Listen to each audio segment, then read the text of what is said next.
Certainly. Certainly that happens, yes.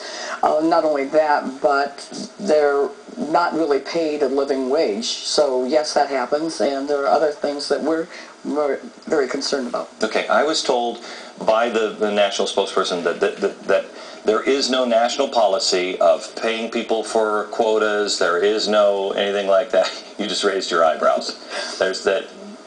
You represented them legally, right? I mean, is there any kind of... No, I did not represent them legally. I was part of the legal kind of situation. Okay. I did not represent any of the union any of the members of ACORN or anything. Okay. I just was legal representative on the reorganization plan. Okay. So, no, I'm not doing. And you guys, when you guys got in, I mean, Marcella, I have to tell you, you are one brave woman. I don't even have all, you know, the Washington politics nonsense, you know, well, I do in this job, but, you know, in other jobs I've held, and there are times that I just can't get up because I'm like, oh, I hate going in because of all the backstabbing and everything else. Here you are alone, refusing, and your board is protecting you too, right? Your board is saying, nope, we're not firing her. You've got the national ACORN breathing down your neck. You got weasels in Washington breathing down your neck, and you ain't going anywhere.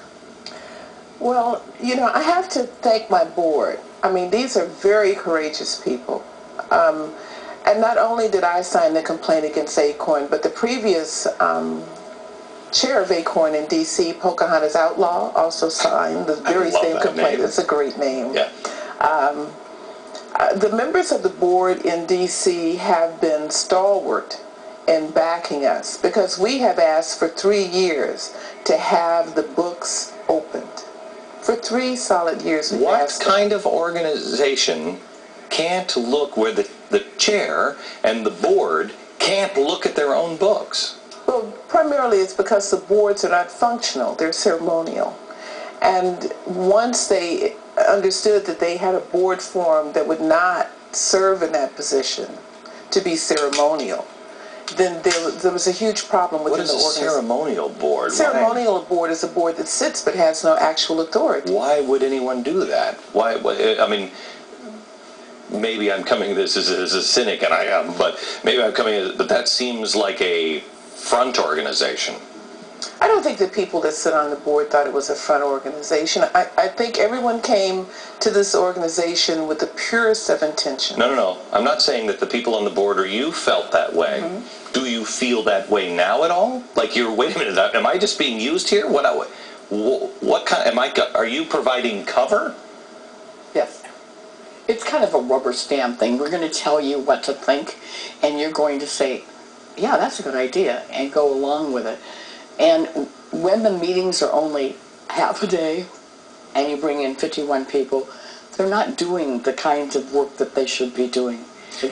Tell me, you were sent to Capitol Hill in 2008, and there was a group of us that convened on Capitol Hill when the stimulus package was first introduced. This was under the Bush administration. I believe it was in September, and I can go back into my notes and give you the exact dates. And at that time, we were there to talk about the fact that we wanted the stimulus package to go forward. And I was just concerned about that because at that time, Karen and I had served on the IMC, which was the interim management committee for ACORN. But, you know, there's just, what we want to say very quickly, or what I want to say very quickly is, we wanted an audit, just an audit. And when we didn't have an audit or couldn't get an audit and asked for an audit, we were removed. And we want to know why we were removed. If everything is above board and we ask for an audit and we're members of the organization and supposedly directors of that organization, why would you remove us? What is the answer they've given you? We haven't gotten an answer. We've asked for the reasons, we've asked for their minutes, we've asked for all of the things. You've asked for minutes for the last 3 years. We get nothing, and we are stonewalled and not even responding. It started with the ACORN 8. How many are there now? We have far more than 8. I don't know how many because we gain people every day. But people in ACORN that says, I want my organization back. Right. So what is it? I said to Marcella, I think I said to you earlier that this is all about votes, and you said, no, this is all about the money. Explain that. This is all about the money. This isn't, well, you can do it, Karen. Right. Basically what happens is the organization, I think, had a good message to begin with, and then they looked to see how much money they generated and how much power they got. And so instead of having it trickle down, trickle up from the membership, which is what it's supposed to be, they looked and said, we can get X amount of dollars here. We'll convince our membership that this is what we should be working on. It seems to me that they are using me and people like me by calling racist and everything else to generate outrage to help raise money.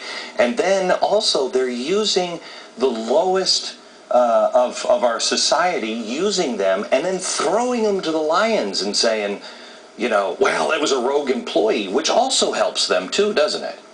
How? Because it gives them cover. You know, it says consistently that the very same people they were supposed to be enabling are the very same people that we sacrifice.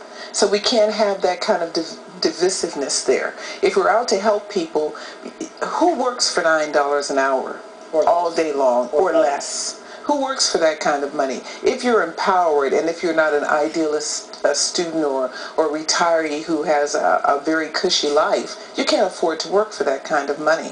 So you already know where you're gathering people from like this. And remember I spoke to you before about the J-curve? People who've always been entitled to things in life know very quickly when they're being used. People who've never experienced anything in life except being used don't know when to blow the whistle. And why should they? Who's ever listened to them before when they told the truth and blown the whistle? This is why, you guys, because when we talked this afternoon in my office, I mean, I just want the truth. I don't really care. It's great to help people, but it seems like everybody, this is dirty. This is really dirty. Is this why you guys are doing this and staying in because somebody has to? Yes, we want it corrected. We want it, for example, when the embezzlement happened, we asked for the books, we asked for that to be taken care of. If there's nothing to hide, why can't they open up the books? Is it Conyers, Gresh, that said today that there was no reason? Did you hear this?